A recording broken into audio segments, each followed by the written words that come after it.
All right. Ladies and gentlemen, welcome to JHS Interviews. My name is John Henry Soto, and I am super, super excited to have my guest here. This is David Doc Watson. This dude is the man. He is in Bayonne. I couldn't believe it when I heard that Doc lives in Bayonne. I was like, holy cow. And I think we met for the first time. We were judging a talent show, I believe. And that's was the first time I actually officially met you, and it was a great honor. So I'm glad that we got to stay in communication. And when I came up with this little venture of mine here during this pandemic, I decided I have to go out, and I got a list here of all the names of everybody that I would beg to just have a conversation with me, and your name was definitely on the top of that list. So I appreciate you very much for taking the time. So right before we came on, and I know I had a list of questions, but you had said so. We were talking, and I know you worked with the Sugar Hill Records for probably from the beginning, right?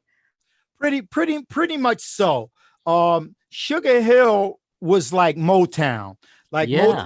Motown had the same rhythm section, background vocals, the horns. They used the same guys on all of the artists on their label. And Right. Sugar Hill Gang did the exact same thing. Wood, brass, and steel. Okay, all of you nerds out. Oh, no, let me say that. Not nerds, but all of you hip music history folks, look up wood, brass, and steel. The members of that rhythm section were the rhythm section at Sugar Hill. And they hired Chopshorns as their in-house horn section, and they had a horn arranger by the name of Jiggs Chase. Now, Jiggs was a jazz organist from Jersey. I don't know where they found this cat, but he did all of these horn arrangements. And the thing was, we played this stuff, but we didn't do the chops arrangements because we were still molding our sound. And to be in the studio on a regular basis, we worked with them for about 3 years, and we averaged somewhere between 30 and 50 songs a year. Wow. So we were in the studio every month, Holy cow. Now, funny story is we were only making $75 a man per song. Wow. With the going rate now is around 400. Right. Okay. But this was 78, 79. We were fresh out of college. Darryl and I were fresh out of college. And, we were trying, as they say in the music business, we were trying to get on, Right. So our way of getting on was to work cheap to get our name out there. Now, another thing a lot of people might not know is on a good portion of that stuff, the famous drummer Dennis Chambers, who played a bunch of fusion stuff. He's got his own records out. He toured with a bunch of Santana for quite a few years. Yeah, I saw him with Santana. Yeah. Remind me about that later. I'll tell you a Santana story. But oh, Lord. I wanted to start two Santana stories. I wanted to start this interview with wishing Stevie Wonder a happy birthday. And before that, one of the reasons that I was going to say was that you play on Apache, and that song for me was, growing up in the South Bronx in the mid 80s, that was the song. Yeah, that was the song, and it's still a song. It's still being used everywhere. Anyway, I just wanted to say amazing, thank you, and happy birthday, Stevie Wonder. So, what you got for us? This is for Stevie.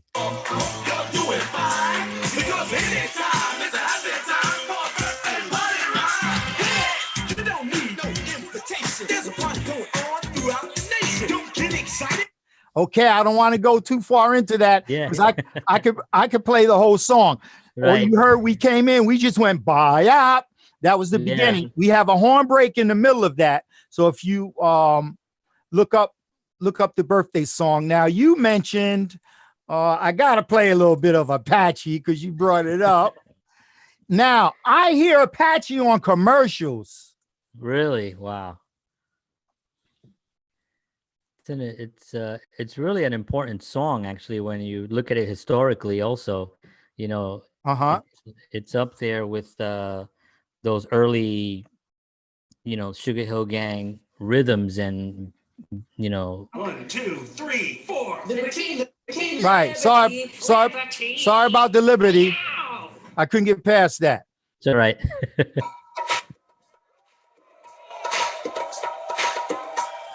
Now, there was a dance that went with this. Really?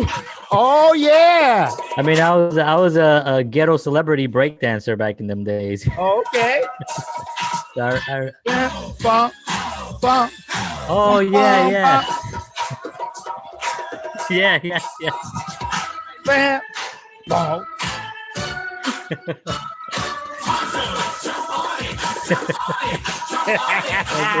That's right. All right. You remember that now? Lord. Did I just bring you back? I did. You brought me way back. Holy cow. Yeah. That is amazing. Yeah.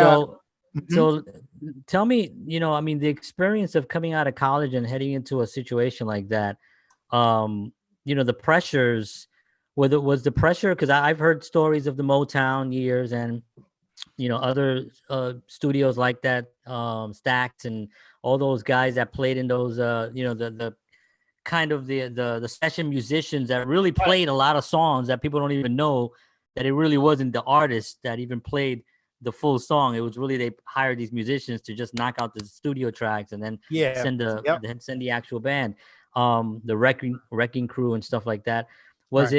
Did you feel a lot of pressure during those years, like to kind of like compete with those guys that did that, like, that came out before you?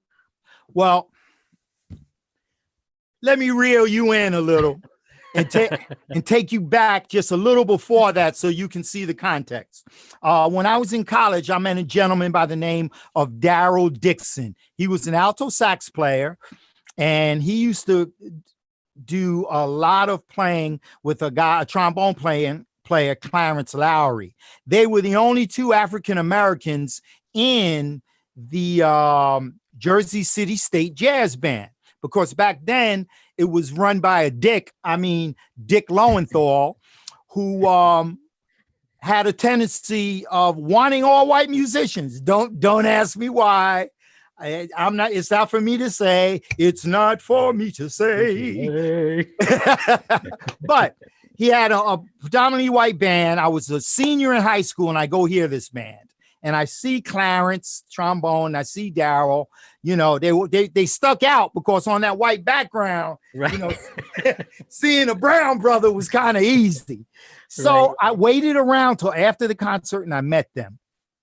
And I fell in love with their playing. So they were the guys that, believe it or not, recruited me for Jersey City State. My music teacher at the time in high school, my choir director, Mrs. Nelson, she was pushing me to go to Berkeley in Boston because she felt I was talented enough. But what I'd like to say to all you young aspiring musicians is believe in yourself. Because what happens when you're young, you're a little scared, Yeah. And I was afraid, man. What? You want me to leave my house and go stay up in another state with a bunch of folks I don't know, and I don't know how good they play. They don't know how good I play. I was too afraid. I'm not gonna front. I really wish I would have went, because a lot of the major players still today, they go to Berkeley and they listen to the graduating seniors or juniors, and they pull these guys in their band when they graduate. Marcus Miller is great for that. A professional bass player. His alto player, Alex, who's all over the place. He's a beast. He got him from Berkeley. So I didn't go to Berkeley. I saw Darryl and Clarence, so I locked on to somebody at Jersey City State. I stayed at home with my dad, and we kind of made it work. Now, parents today might not push as hard as my father did. I had a couple options. One, go to college. I could stay at home. Two, don't go to college. Go get a full-time job and pay rent if I wanted to stay at home. And if I couldn't do that, hit the road, Jack. Get your own apartment, do your own thing. So I decided to stay home. So Jersey City State is where I met these guys, and Darryl had a horn section doing work in Philly. And my first year in college, I developed a horn section to do gospel stuff. Rick Freestat, where you at in Florida? Doug Roth house. Yeah. All my college buddies. So we were doing work for Savoy Records, and that's the first gospel stuff I did, Savoy Records. Now, Darryl was working in both horn sections, in my horn section and in his own. He told me, hey, let's combine the horn sections and give one section all of the work. You'll get the Philly work. My guys will get the work up here. We did that. We called the horn section Chopshorns. I think Darryl came up with that name. And we had Melvin L. on trombone and Marvin Daniels on trumpet. They were Philly guys.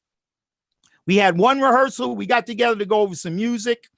And for those of you that don't know, most music, classical and rock alike, they put articulations on top of the notes to tell you whether to play a long note, short note, and that kind of stuff. We had no articulations on the music, and all four of us phrased exactly the same way. So that's when we knew, we had something going. And that's how Chops was formed. Darryl would have to tell you the story of who we met. Oh, Darryl's father knew Jigs Chase, the organ player. Do you remember where he was from? Jigs Chase, I said, did the horn arranging at Sugar Hill. Darryl's dad knew him, who just passed recently at 93 years old. Wow, God bless. Yeah, rest in peace, brother. Wow. He turned us on to Jigs. Jigs brought us in to check us out on a session, fell in love with us, and kept us for many, many years. Melvin L. had diabetes, so he had some teeth problems. So during that tenure at Sugar Hill, we brought in Robin Eubanks, who's from the Eubanks family. His brother was on one of the Tonight shows for many years. He has another brother who plays trumpet. He plays trombone. He filled in for Booney, who we call Melvin. And he played on a lot of those records as well. So that's how we got to Sugar Hill. And like I said, we were averaging 30 to 50 songs a year. And we homed our studio sound at Sugar Hill. And it also prepares you it makes you so tight because you got to play tight when you're in the studio. You can't. You can't be on stage, and it's not a stage gig. So that carries on to stage performances. That's. Tell me, what was your earliest? You know what? Before you get to that question, I never really answered your first question, which was, did we feel pressure? Were we nervous? No, we were doing what we loved. It's kind of like, it's kind of like a guy that played basketball in college and gets into the pros. Right. There's a little bit of nervousness, but it's like, man, I'm living my dream. How many people can say that? Not many. So there wasn't a lot of nervousness. Now you got to remind me about Santana, and we got to talk a little bit about Stevie. But what's your next question? Yeah. Well, what I was going to ask was, did you? Well, actually, I'm going to hold off on that question now because I think that because it's Stevie Wonder's birthday, we opened with a song. We talked about Stevie Wonder. I kind of want to hear a little bit about Stevie. And then afterwards, maybe we can jump into some Santana stories. Okay. And then I'll go back to my questions. Okay. Well, Stevie Wonder could play all the instruments. So, they say a double threat, a triple threat. This guy, man, he played everything. The first story I'd like to tell you is Stevie Wonder got inducted into the Apollo Hall of Fame. At the time, Chops Horns was the in-house horn section for the Apollo band from Ray Chew and the crew. Can everybody say that? Ray Chew and the crew. Now, Ray has moved on about 6, maybe even 8 years ago now. He has moved on to working in LA, and he is now the musical director for Dancing with the Stars. Ah, okay. So he's doing a lot. He really, as they say, blew up. Wow. Deservingly so, talented guy. I have so many stories of what this man taught me throughout the business. We will be here till tomorrow. So all I'm going to do is I'm going to tip my hat to Mr. Ray Chu for all that he's done for Chops, because we had a 15-year solid working relationship where he didn't use anybody else when he was in New York. Wow. That has changed because he's blowing up. He's got so many people, coming at him. So he still uses us, but not like he used to. Yeah. So we're doing the Apollo for Stevie being inducted into the Hall of Fame. Now, they didn't record these shows. They weren't televised. But, brother, I did one for Lionel Richie and all the people on the show. Natalie Cole. Oh my God. And these are a full band singers. She'd bring on people. So Stevie had Chick Corea on the show. Okay. Yeah. What's the guy from David Letterman? Paul Schaefer. Schaefer. I think Yolanda Adams, gospel person, and Tony Bennett. Holy cow. They kind of talked about him and then they played. When Tony Bennett came to the microphone and opened his mouth, dust came out of his mouth. I was like, that dude was so old. He had to be in his 90s. But he covered a Stevie Wonder song on one of his records, and it became, I think, For Once in My Life. For Once in My Life. Yeah. I've heard him do that. Yeah. He put that on one of his records, and it became his biggest album. Wow. And when Stevie went up to hug him by the microphone, Stevie said, this man here was down with the brothers when it wasn't cool to be down with the brothers. Nice. We're talking 50s, 60s. Yeah. There was a lot of separation. So, all right. So Tony starts singing For Once in My Life, and Chick Corea starts playing along, right? Paul Schaefer jumps in on the organ. Chick looks around at the band like to say, what y'all doing? Now, this was Ray Chu's band. Nobody could direct Ray Chu's band when he was on stage. Ray had a real rule. This is my band. I don't care what any of these artists say. Don't do a thing until I tell you to. So they're playing. He's looking back for the band. The band wouldn't play because Ray Chu. They follow the rules. They follow the rules. Man. Ray had nodded his head to say, okay. So the band's looking at Ray. So Ray nodded his head and they came in, right? And they're playing on For Once in My Life. This is all impromptu, by the way. No rehearsal. Right. But everybody knows all the Stevie stuff. Yeah. So we're playing the stuff, and Stevie's standing there, and Tony's singing. Got to a part of the song. Stevie went in his pocket and pulled out his harmonica and turned out. He turned out on a harmonica standing next to Tony, and Chick was doing. Then Chick took it to like a little Latin feel. I was through. We never played, by the way, the horns. We were too scared. We didn't want to mess up. So we just sat there and listened.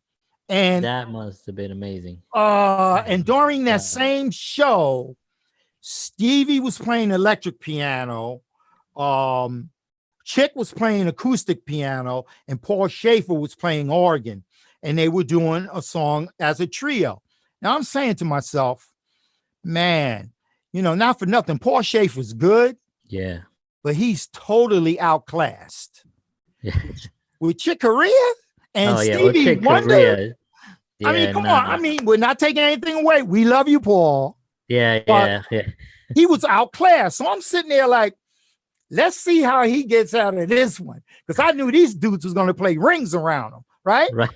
So everybody starts playing. And Paul taught me a big lesson that night. And this goes for all you other young musicians. When you're playing with a group and people are better than you, stay in your lane. Don't be trying to do all the stuff. Don't try. Yeah, don't try to do what they're doing. No, do what you do and stay in your lane. Paul started just doing some comp chords on the organ and playing some colors and sweetness, and he let them go off. And it was bellissima. Wow. So that was my my Apollo story. I do have another Stevie story if you want to hear it. Of course. Okay. I mean, if you have the time, I want to hear stories. Oh man, this is another great Stevie story, and I tried to incorporate in my stories little lessons for you young cats out there that might get some of these opportunities, so you won't do some of the stupidness that I did. All right. This was we were at rehearsal in New York at SIR, and we were preparing for a performance at the UN with Stevie. Wow. He was hosting the show, and he had all these artists, and Sting happened to be one of the artists, which I had traveled with for 13 months. And Sting came with his wife, so we're hugging and thing, and the people in the band are looking like, damn, he knows Sting. And hey, Danny is Sting's roadie, who's still with him today. We played with the Police back in the 80s. So 80, 90. He's been with them for 30 years. Okay. Wow. But my point was, we're at the rehearsal, and Stevie's MD was his bass player. Now, when they came to New York to do this show, Ray Chew became the musical director because he was the guy, because it was streaming live. Mm-hmm. They wanted a guy to keep the show moving, not let songs go too long, because Stevie's in the jamming. He'll play one tune all night. So they brought in Ray Chew to corral the band. Now, the bass player felt a little salty because he was the big music director. Right. And a bad cat. He played on the majority of Stevie Wonder's records, by the way. If you look up The Key of Life, whoever played bass on that's the guy I'm talking about. Wow. So he's a little salty already. So he comes to rehearsal, and we're playing a song, I think, Where is Superstition? And it's got the horn part, bip, bip, right? Now, after that, we put our own little horn part in that wasn't on the record, right? So we're playing, and we put our little horn part in. My man looked over and kind of frowned. When the song was over, he said, man, that part ain't on the record. And me, with my stupid big mouth, said, I know, baby, but you working with chops. It's on this record. Oh my God. That was the most asinine thing to say. If I wanted to, what I should have said was, we know, sir, we humbly apologize. Is it okay for us to play that part? But no, I was doing good, man. I was successful and I was a freaking hothead. So, so I was like, and I said it just like that. Hey, baby, you playing with chops now. You in New York City. Yeah. Hey, I think that sometimes that shows, it shows confidence.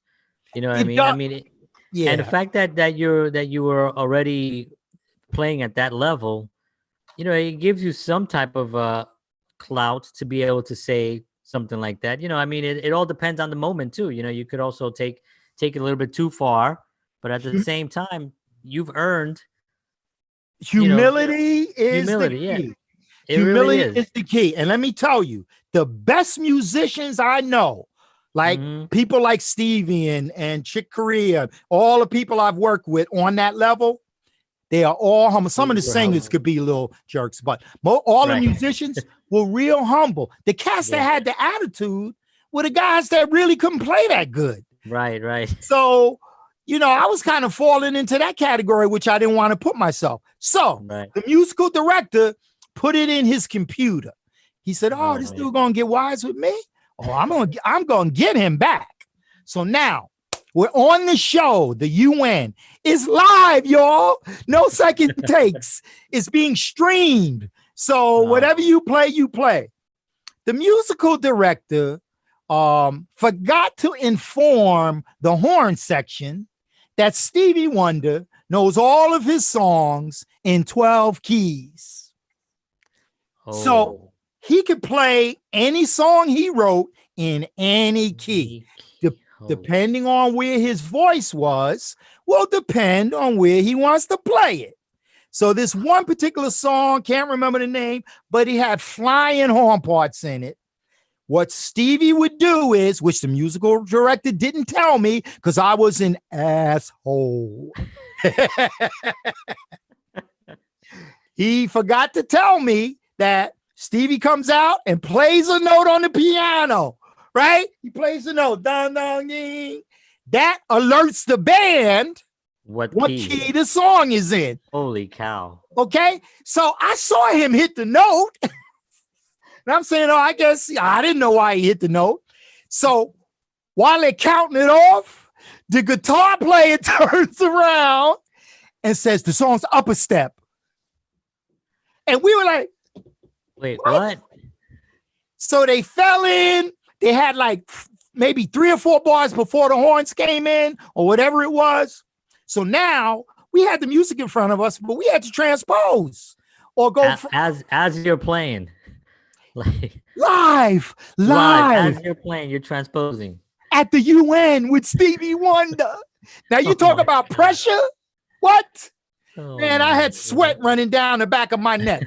So, brother, I don't know how we did it, but all 4 of us transposed this song and did not make more than 2 mistakes. And the musical director lost his mind because he knew he had us. Yeah. He said, these guys are going to fall all over their face. They're going to sound terrible. And that's going to be payback for this dude opening his mouth. Right. When he saw us transpose on the spot and play, his jaw said, boing. Yeah. And from that point on, he had a mutual respect for us. After the gig, you know what I did. I went over and apologized to my man. Oh, did you? Okay. Yeah. I said, saying, I hope you apologize.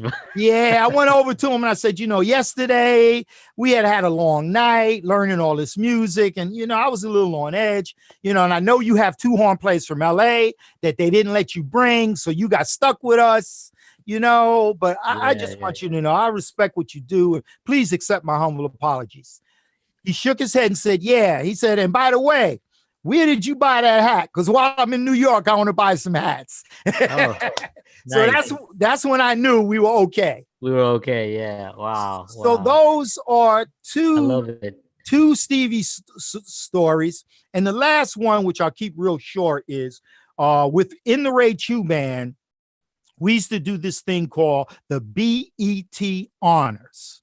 And it was a TV show that honored 6 African-American personalities across the spectrum from business, music, sports. Okay. Now, these 6 people got to pick any musician that they wanted to play for them. Wow. And whoever they picked, Ray would find and they'd be on the show. And one of these people picked Stevie Wonder. I think, Alicia Keys was being inducted and she picked Stevie Wonder. And I had worked with her, as you know. So that was a nice reunion because we hadn't seen each other in a while. So when Stevie would sit down to check his instruments, his pianos and stuff, you'll never guess what he would play. He would play Giant Steps from John Coltrane. Oh, Bing, wow. boom, bam, boom, bam. And anybody that's out there that knows jazz, that's one of the most difficult songs to solo on. He'd play the head and then he'd just go in burning. And he'd warm up.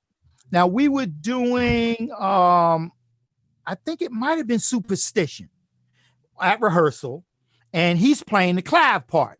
Now Ray always had another keyboard player. And this particular gentleman, Russell was his name. He was playing kind of like the part Stevie was playing, the clarinet part. Wicket, right? Now, Stevie stopped and said, wait a minute. He said, there's another clarinet part on the record, and this is the part I want you to play. And when he played it, it like blew us all out, because when you listen to the record, you can't really hear that part. Wow. It was so syncopated. So he's trying to show it to Russell, and Russell is sweating bullets. Yeah, I can't even imagine. He never heard this part, and he's got to pick it up from Stevie on the fly. And it was difficult rhythmically, you know? Right. So, I mean, Russell messed it up about 4 or 5 times, you know, but Stevie was patient, and he kept working with him until he got it. And that's another thing. Some artists aren't like that. Yeah, I was going to ask you about that. I know some of these, I think I remember, I've heard, and I don't know, but I've heard that Ray Charles was like really, really tough, especially on his drummers. Well, apparently, like he would give them a really hard time, and if they were off by, because he had Ray Charles timing, it was his time. It wasn't, and it might not have been, you know, right on the one. It might have, but it was him. So the drummer had to kind of like look at him, kind of. So apparently he was rough, from what I've heard, but I don't know if that's. If you remember in the beginning of our story, we were talking about Darryl and. I can't remember. Darryl and Clarence. I know it's like Clarence. I've been so like overwhelmed, but I love it. I'm like, so Clarence and Darryl left college a year early to go to LA. Okay. And they wound up in the Funkadelics band. Oh wow. Okay. With George Clinton. Yeah, George Clinton, yeah. And Darryl played the alto solo on Flashlight. When the alto comes in, that's Darryl. So they worked with the Funkadelics for a couple years. Darryl came back to Jersey. Clarence stayed in LA.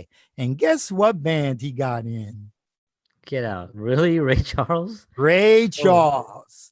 So he used to tell us some of those Ray Charles stories. And the thing that used to blow his mind was Ray Charles had a jazz band, a stage band, 5 saxophones, 4 trombones, 4 to 5 trumpets, and a full rhythm section, right? They'd be at rehearsal and he'd say, wait a minute, second alto. He'd pick out one horn and say, man, let me hear your part. And the dude would play something. Oh, that note right there. No, look at your music. That's a sharp. You're playing it natural. Wow. Out of 5. 9. 14. Out of 12 to 14 horns, he could hear the one wrong note. Yep. He had some killer ears. And that's the only real Ray Charles story that I know is true. Yeah. Wow. Do you ever have trouble with people directing you, like a musical director that you kind of like, you guys get hired and it becomes because you hear so many stories of young musicians going in and getting just like their asses kicked, by somebody, and then they kind of lose their momentum, they lose their ambition, they just don't feel motivated anymore. But you've managed to work with the best of the best, and usually, like you said, at that level, there is a lot of humility, with a lot of these guys. But as you're coming up, you have to hit that middle ground, and sometimes that middle ground might have people that think they're there at the level, but they're not. They're not really operating on a sincerity. Well, would you like a story? Yeah. Tell me a story, Doc. Okay. Remember I told you I was the hothead, the big mouth in the section. The trumpet player, Marvin, used to say when we'd go in the recording section, he'd say, Dave, do you have your muzzle? My what? Put that fucking muzzle on. Oops. Put that muzzle on. I don't want to hear you talking. Okay. So we're in the studio working for the Rolling Stones. Oh my. All right. The Rolling Stones. And they had this producer that was producing this session, which, you know, I can't say his name because that wouldn't be polite. Right. But this guy was getting paid crazy money because we were getting paid crazy money. And he's producing the session. So you know he was getting paid. Right. So he gave us these horn parts to play on one of their songs. And I kid you not, they were and we're playing the stuff. And I started getting pissed because this was the first time we're going to play for the Rolling Stones, and you're going to have us playing some damn string lines. Right. It wasn't horn parts, it was string shit. The dude didn't know how to arrange for horns. So you know what I said? I said, yo, my man, these sound like fucking string parts. These ain't horn parts. Oh, wow. I wrote the parts, you play the parts. Okay. And then Marvin looked over at me and did his hands like this, like, why did you take the muzzle off? Dave, what you doing? We had a Rolling Stone section and you gonna bark at the engineer? You gonna bark at the producer? Are you crazy? All right. So that session's over. Now, funny story. A year later, Mick contacts us to work on his solo project. So he had a brownstone in 85th Street, 84th Street, one of those, and he invited me over to discuss the music, right? I had a Plymouth Scamp at the time. I get to passing Journal Square, and my car says, and dies, okay? So now there's a gas station. If you're on the boulevard, right before you make the turn for the Holland Tunnel, there's a gas station there. So I pulled the car in the gas station. The dude said, man, we can't fix this now. So I got my little thing, my bag, put it on, and I ran back to Journal Square. Got on the train, got the trains uptown, ran to his house. I was 20 minutes late. Oh, shit. Drenched, soaked. I mean, my soaked face, soaked.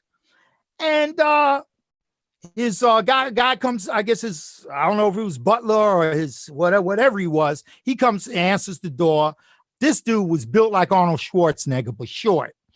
And I walk in the house and there are columns, like Greek columns with statues in this brownstone on 86th Street.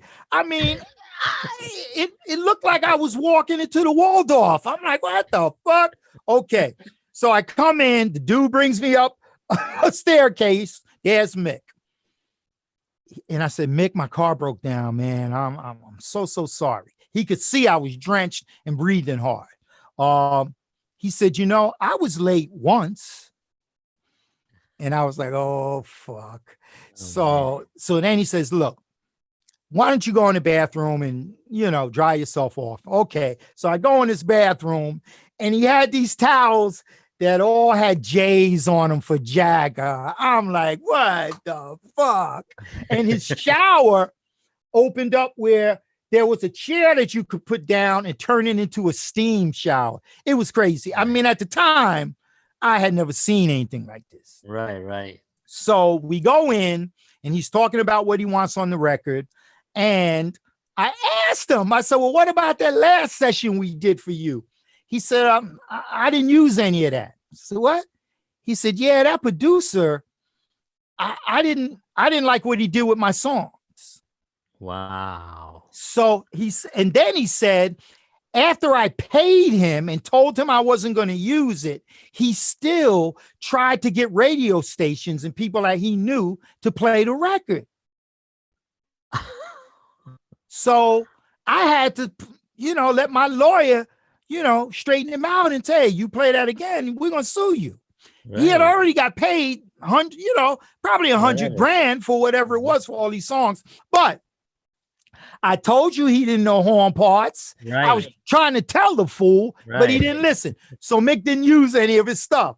Okay. Right. So Mick tells me what he wants. We get the song together. We're headed back to the studio.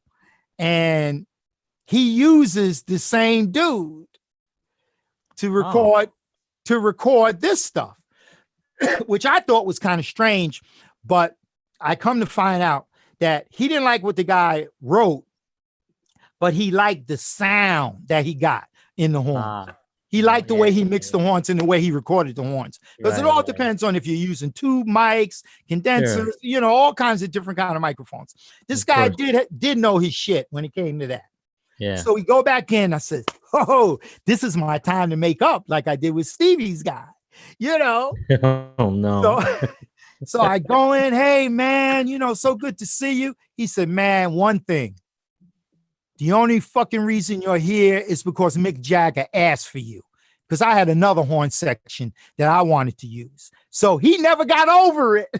Wow, he's still sitting on that. He was still salty. Yeah. So we go in and we play our parts. Right. The ones you guys wrote. Yeah, we killed that session, man. Mick came to the session, and he on one of his songs, he wanted a muted trumpet solo. And we had a trumpet player, Danny, who has passed now. Well, he was a way worse hothead than I was. Yeah. But what a trumpet player. And my vibe back then, which has changed, but when I was younger, my vibe was, you can be a jerk if you want to be, but if you're a jerk, you better be able to play. Right. And Danny could back up his arrogance with his horn.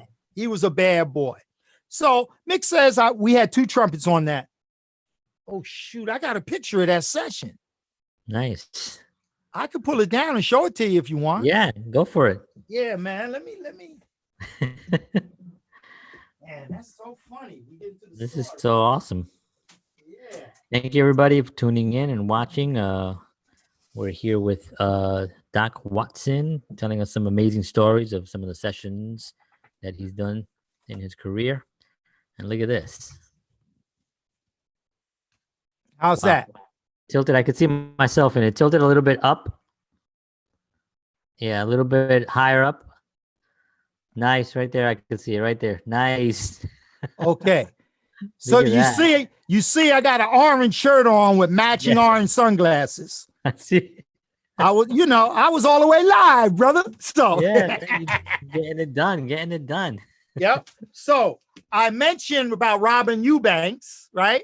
That's who was on trombone, because Booney wasn't there. It was me, Darryl, Danny on the end, and Gerald Shavers on the other end, the 2 trumpet players. We hadn't worked a lot with Gerald, but he was a Philly guy and real nice cat.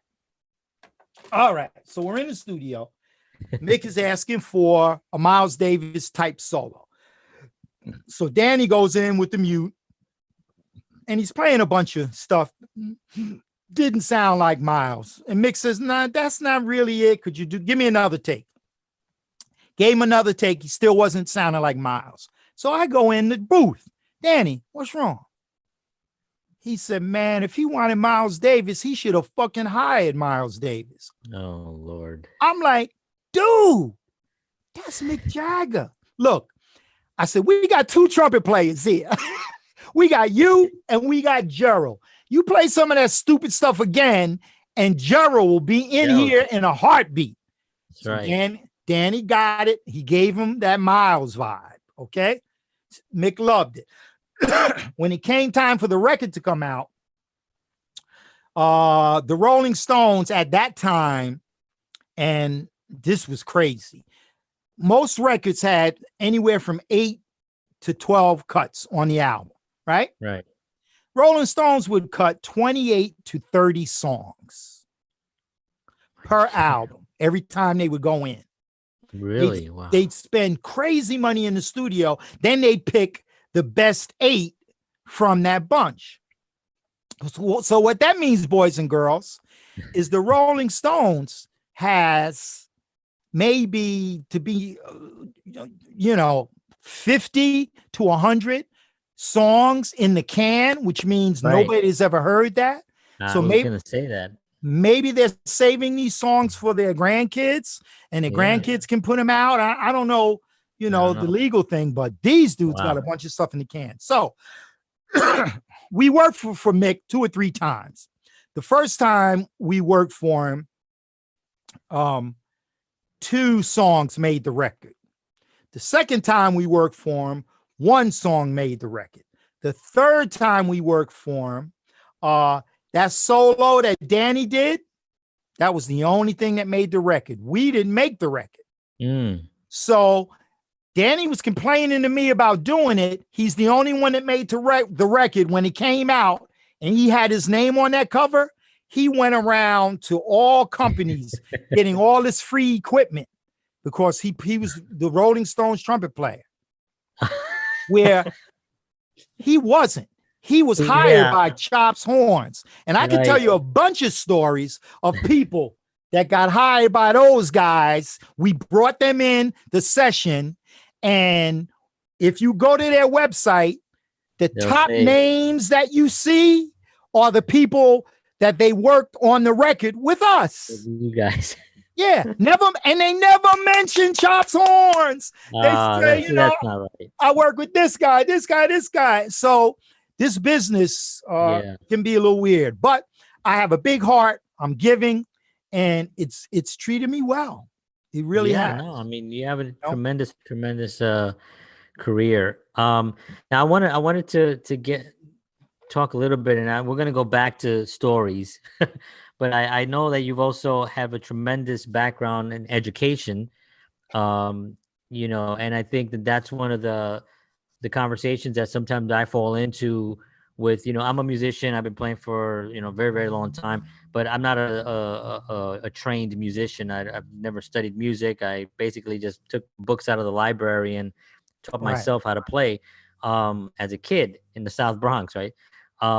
And what's your take on that? People with education, do you think that kids are now moving towards it a little bit more than they were before, music education?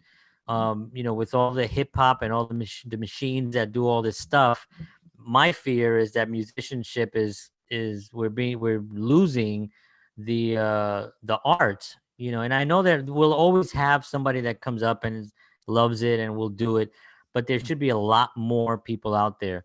I know guitar players are still popular, because it's like everybody has a guitar, everybody plays a guitar, and but as far as like this kind of music, what's your thoughts on that, as far as education goes and with your experience? Okay. First of all, I'd like to talk about the uneducated musician that learns on his own. One of the best guitar players I know is Amir Bayan, that was the younger brother in Kool and the Gang. Oh, what a guitar player this guy was. Really? And because he didn't learn traditionally, you'd look at him play and he'd be playing like these 3-note things, but it sounded so huge. Yeah. And I would be like, yo, brother, how do you get such a big sound and you're only playing 3 notes? And he said something to me that I still remember today.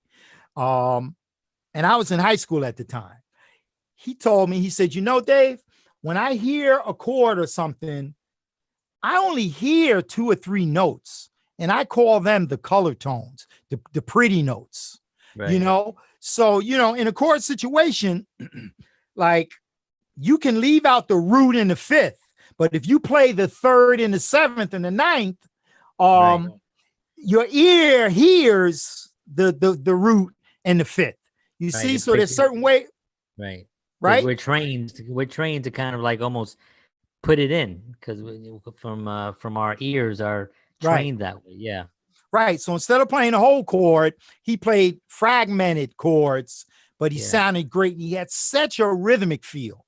So nice. And 99.9 of the gospel records that I played on and the gospel TV shows I've done, those cats don't read any music.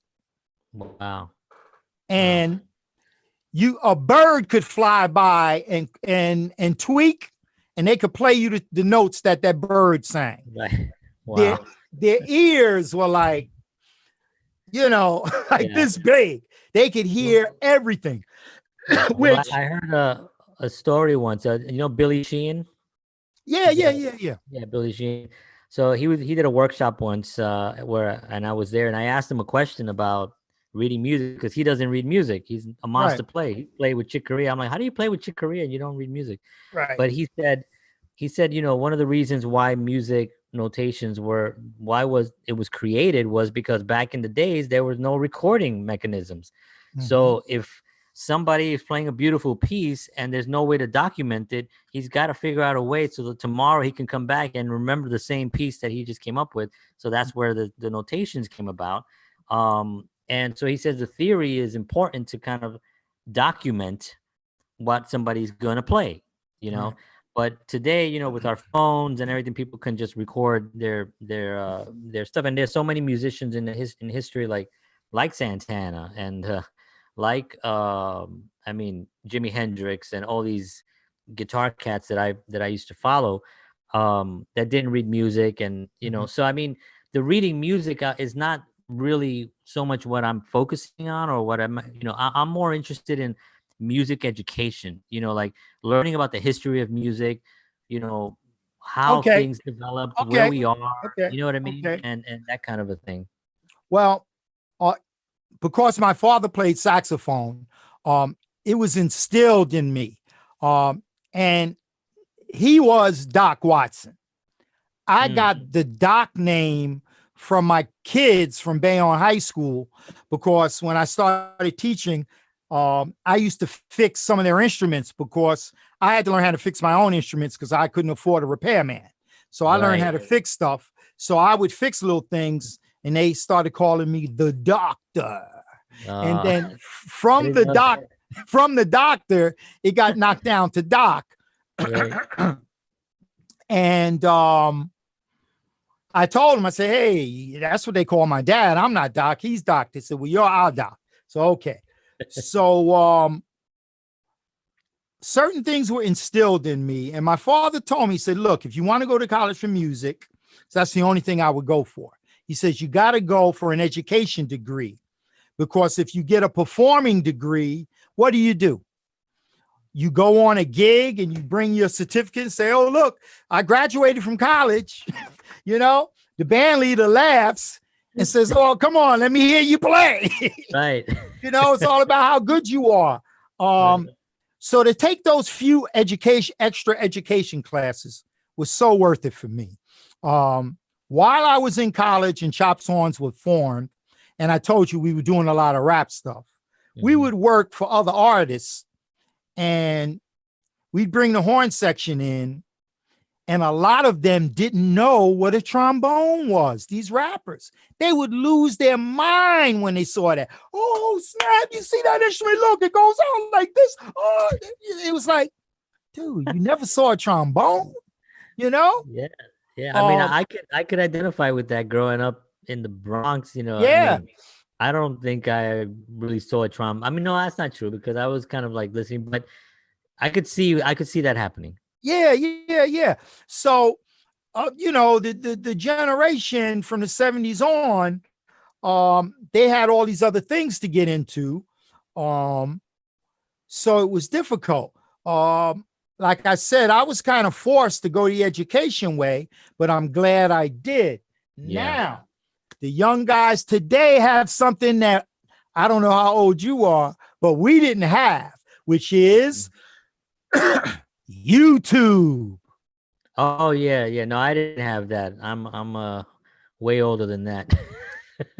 Dude, I Unbelievable. I worked a little bit for Jazz House Kids out of Montclair while I was teaching in Newark. They used to come to my school. I became one of their teachers. And as soon as I took the job to teach one of their classes, I started getting all of these calls for sessions, and I was traveling, and it's like I had to miss a lot of the classes. So it wasn't good. It wasn't good from a professional standpoint for me. So I Right. quit because I didn't want to, mess them up. But while I was there, I heard some of the best high school players around. And one of the guys, after a performance, I had to talk to him. So he came off stage and I said, yo, man, where did you learn to play like that? And he said, well, you know, Bruce Williams is my teacher. Now, Bruce Williams is a local jazz guy. I call him Bishop, you know, because he's royalty. This cat, he came out of the womb playing saxophone, but he just has such a practice ethic, and he knows his art well. He said, well, Bruce Williams is my teacher. I said, yeah, but how long you been studying with him? He said, oh, maybe 6 months. I said, okay, well, what'd you do before that? He said, I learned songs. I transcribed solos and stuff from YouTube. That's right. He would go on YouTube and listen to all the jazz greats and sit in his room and learn their stuff. Yeah. So for those people that didn't go to college, now with this YouTube generation, man, as you can see, I have a little studio here and I'm learning Logic. YouTube is teaching me how to use Logic. So people that don't go to school do the YouTube thing. And there's a little bit of a decline right now in students going to be music teachers because the job market is changing and there isn't as much of a call for certain types of music teachers like there used to be. I came in the late 70s and after the Police tour in the 80s, I started teaching. And right after we did the Rolling Stone stuff, that was when I started working at Bayonne High School. And I still had that rock thing going. I can remember going to school in leather pants. What teacher comes to school in leather pants? The kids love me, man. They were like, man, this dude is cool. That's right. So out of that, I was able, my music director, Miss Joan Rosen, really gave me a bit of a free rein. And I was like, Joan, why are you so nice to me? She said, Dave, I see that you have an inherent love for teaching and you genuinely care about your kids.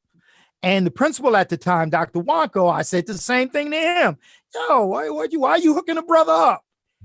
He said, you are the representation of Bayonne High School. And when you go to these marching band competitions and parades and you take my kids to Virginia for competitions, you're representing my school. You're making us look good. Yeah.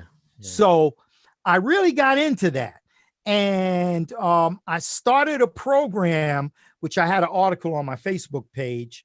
Joan let me start a real jazz band class. At the time, there were only 2 other schools in the entire state that did this, and I had met them at competitions. So their bands were so good, like I asked the band director, I said, man, how you get these guys playing like this? He said, well, we have a class. I see them 5 days a week. I was like, exactly. I practice 1 day a week after school. Okay. So then I found the other guy and I started comparing notes. So I kind of drafted a little bit of a curriculum. I do recall Dennis Argel helping me with some of that stuff. And we put together a jazz curriculum where the kids would have a chart day where we sight read, where we played just charts. They'd have a jazz history day where we learned jazz history. They'd have an improv day.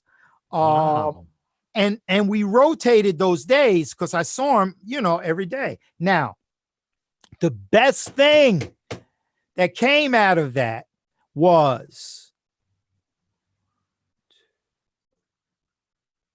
about 5 of those students, because of the way we worked in class, they caught the music bug.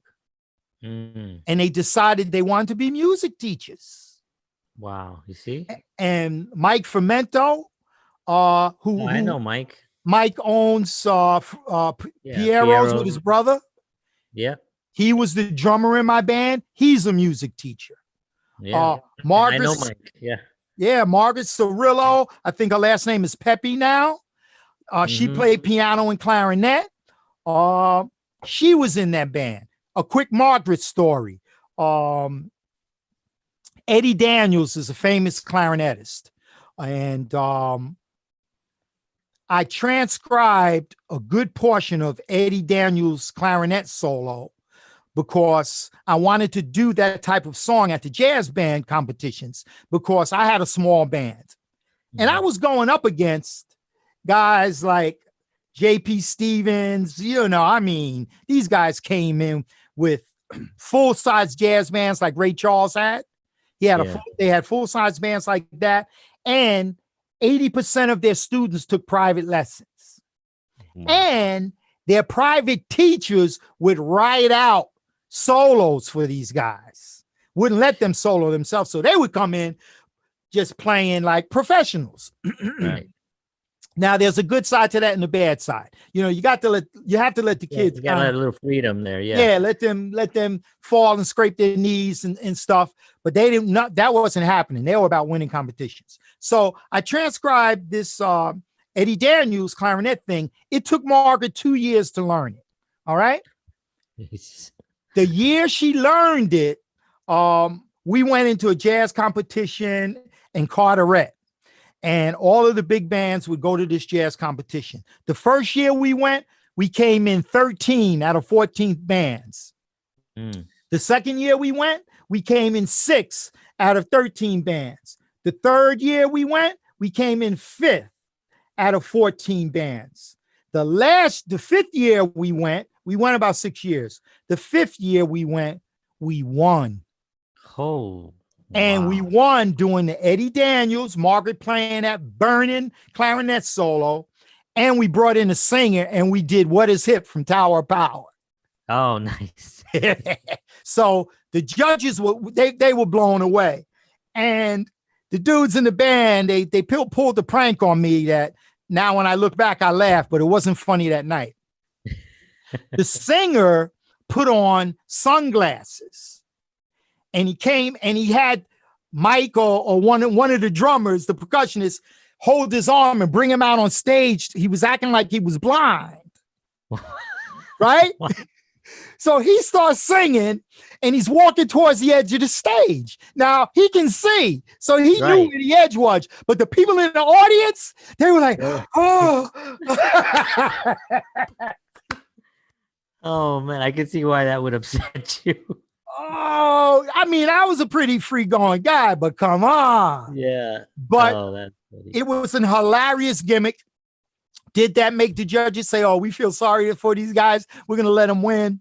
I talked to one of the judges afterwards, and Frank Elmo was his name. And he said, nah, you guys are by far the best band. The next year, they had 3 new judges. Wow. And Frank they never called him back. I don't know about the other 2 guys, but I know they never called Frank back because they let this little small band from Bayonne beat all these big bands. But that was one of the highlights of my teaching career. And that was awesome. that turned into the Margaret story. We wound up going to Canada or Virginia, and she won Best Jazz Soloist playing that clarinet solo.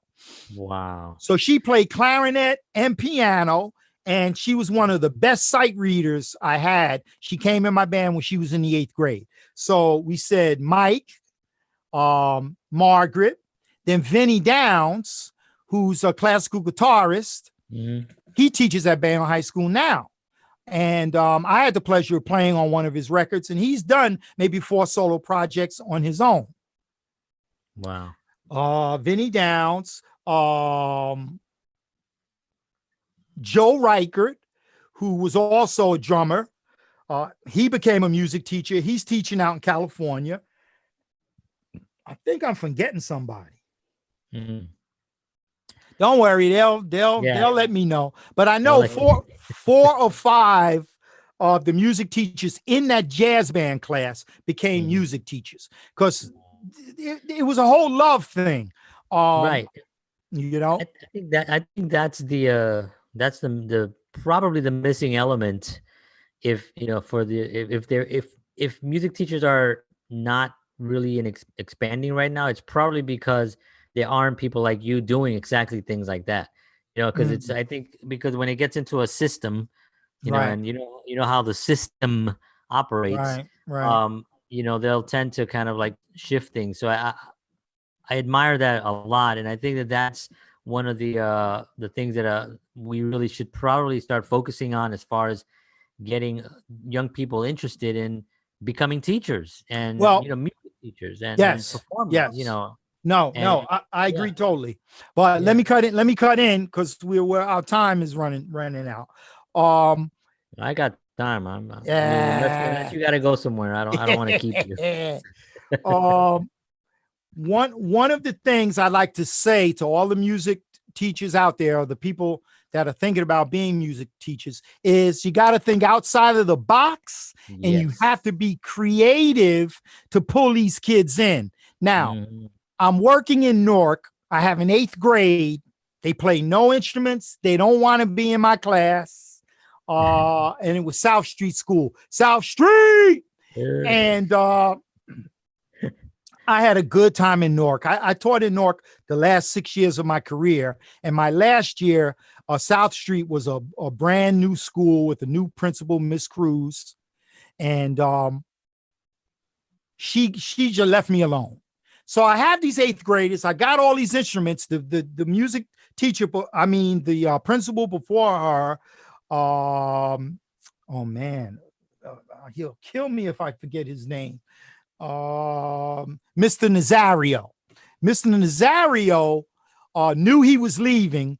So in most districts, if you go to a new building that has nothing, they get a big budget to buy desks, to buy janitorial equipment, to buy books, to buy musical instruments.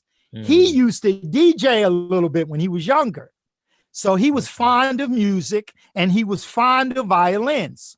So, not to let the cat out of the bag, but I went butt wild in the music store. I felt like a rat in a cheese factory. I bought everything. So I had all these instruments in my room, and we're doing general music, which I'm teaching them about the classics and this. And these 8th graders looking at me like, really? You think we're going to learn this? We're gonna wind up tying you up, duct taping you, and we're going to put on YouTube and watch some videos with some curses on it. Then what you going to do? So I was running my brain saying, what can I do? So there was a thing where you couldn't have cell phones in school, right? Right. So somebody had their cell phone in their bag, one of the girls, and she had it next to her chair. And it went off. And it said, that was the ringtone. Right. So I'm screaming at her, what are you doing? You got your cell phone on that. But wait a minute. Did you hear that ringtone? I kind of like that ringtone. I said, do you guys like that ringtone? They said, yeah, Mr. Watson, that's a common ringtone. I said, you know what? I'm going to write a song to that ringtone. And if I write a song to that, will you guys learn how to play these instruments so we could put together a percussion ensemble and play this song for the spring concert? They was like, yeah, let's go. So for the vibraphones and the xylophones, I gave them the melody. Bum, bum, bum, bum, bum, bum. Bump, bump, bump, bump. And then I built all this percussion stuff around it. And we did it at the concert. Now, my principal was like, you know, Dave, I like everything you did, you know, the violins and the people singing and all of that. She said, but the thing that really touched my heart was those 8th graders. Because I know them. They know nothing about music. But they all, except one of the kids, did play drums. And one of the girls played a little piano. And as we were rehearsing, they started doing some stuff. And I was like, yo, let's keep that in the song. You know, so I let them put in some of their originality when they were just messing around. Right. But it gave them a sense of purpose and worth. And our principal liked that number out of all the stuff we did. Wow. Again, it's a testament to someone who loves music and loves teaching and loves children and just loves creating. You know what I mean? And that's who you are. And I appreciate you, man. That's freaking awesome. Let me and I don't want to keep you too long, but you had a Santana story. Okay, you remember. And then I want to hear a little bit about the Police tour and how that was, and then Alicia Keys, and then I'll let you go. Okay, yeah, but we also have to talk about my new project. Oh, that's right. That's of course. And you're supposed to be playing some music, yo. That's right. I have it queued up. So let's start with Santana. Two quick stories. As you know, Dennis worked with him. And Dennis is a dear friend of ours from the 80s. And he played on some of that Sugar Hill stuff. And he likes cigars, but his wife hates him smoking. Shh. Okay. So he told us while he was working with Santana, and you all appreciate this being a musician, Santana would tour for 5 weeks. Then he would take 5 weeks off. Oh, wow. Then he would tour for 5 weeks. That was his rotating schedule. Really? I didn't know that. Now, musicians, when I was working with the Police, we did 2 shows a day off, 2 shows a day off, 3 shows a day off. And that was it. Throughout the entire tour. With Alicia Keys on her last tour, we did 103 shows. Did you hear me? 103 shows in 30 countries in the span of 1 year. Wow. So you figure out how many days there are in a year, and we did 103 shows in 30 countries. All right. And Santana's ass is doing 5 weeks. Then he's chilling. That is so great because you get to recharge your batteries, spend some time with your families. I can't tell you how many people got divorced because they became touring musicians. Yeah. They're away from home and their wives stepped out on them or left because they weren't home raising the kids. It's a tough life. It is. If you have children. So that's one of my Santana stories. My other story is some of the people that my students that I met at Bayonne High School in the 80s and 90s became like my children. And 4 names stick out. Ralph Muro was a sax player. He and I still ride bikes today. Anthony Senator, who's another Bayonne guy, who's a sweetheart, one of them big heavyset Italian dudes with the cigar. You know, he looks real mean, but he's a sweetheart. And the 2 girls that are still close to my heart, Dawn Daddio and Suzanne McKenna, were in my band. Now, Dawn was like so high, and she played baritone sax. And she took private lessons for free. I didn't charge her because of her home situation. But she took free lessons from me, and I taught her how to read music. And I remember the day that she's trying to understand these notes, and she got it. It was like a Helen Keller moment. She was like, water! Oh, that's a tree. She was like, oh, fuck, I understand. That's an 8th note. This is where quarter notes go. All right. So that was another real heartwarming moment for me. And Suzanne, because she was good friends with Dawn and wanted to be in a marching band, she didn't like clarinet. So she played crash cymbals because nobody wanted to play crash cymbals. So these people became friends of mine then, and we're still friends today. Now you got to rope me in to tell me, why was I telling you this? Santana. Oh, Santana. Okay, thank you. It's okay. Dawn just retired from the Air Force. She lives in Vegas. And she told me years ago, Doc, when I retire, you're going to have to come play at my retirement. So Suzanne and I got plane tickets, and we went to Vegas to Dawn's retirement. And so I played at it. It was nice. So one night we were going out to try to find something to do, and there were tickets to a Santana show. Real expensive.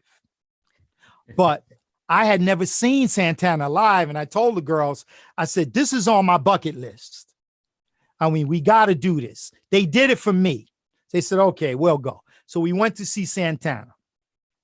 They enjoyed some of it, but I was like, slobbering. I loved it. So seeing Santana on stage, I hadn't toured with Alicia Keys since 2008. And this was maybe 2 years ago that we did this, right?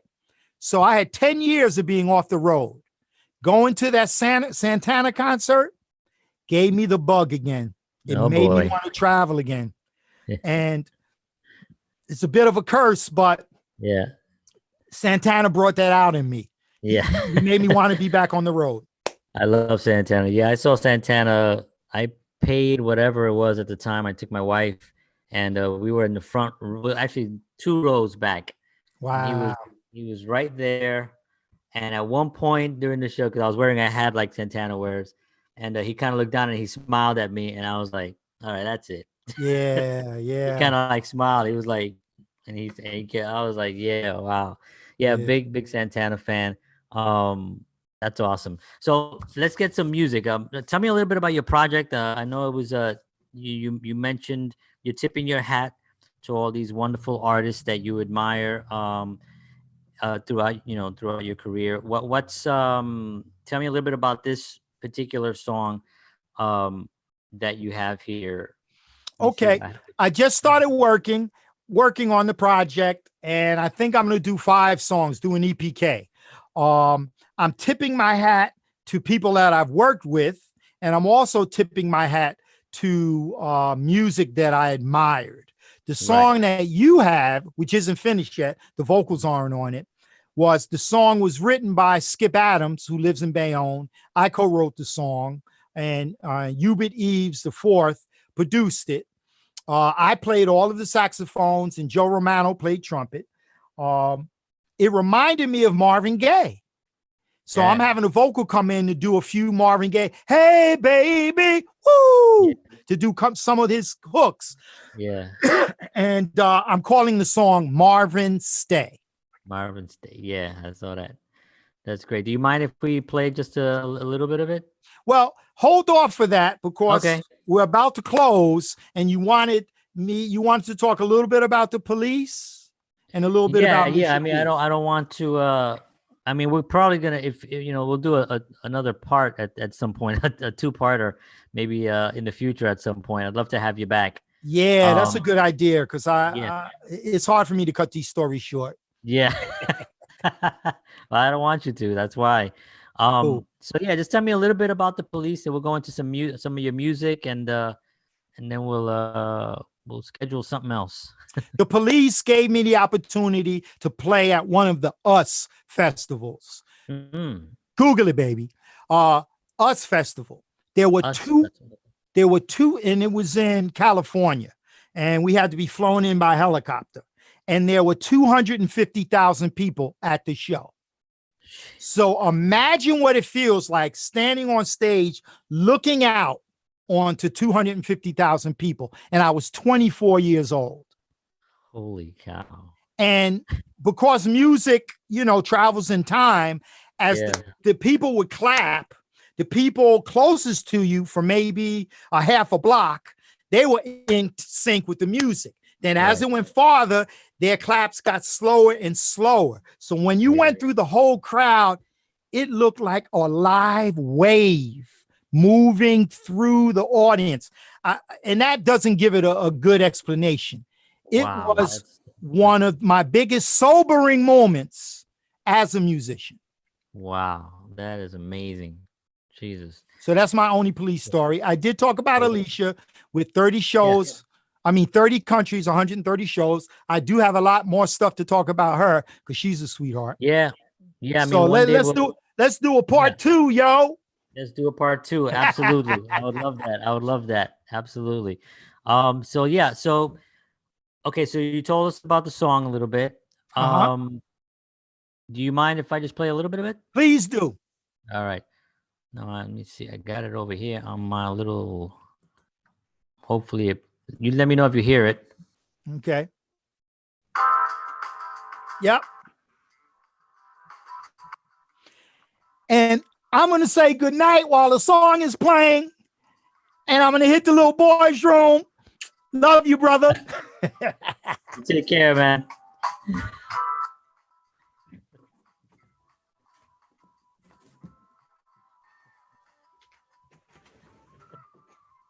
All right. Well, that, ladies and gentlemen, is David Doc Watson. There's Chopshorns.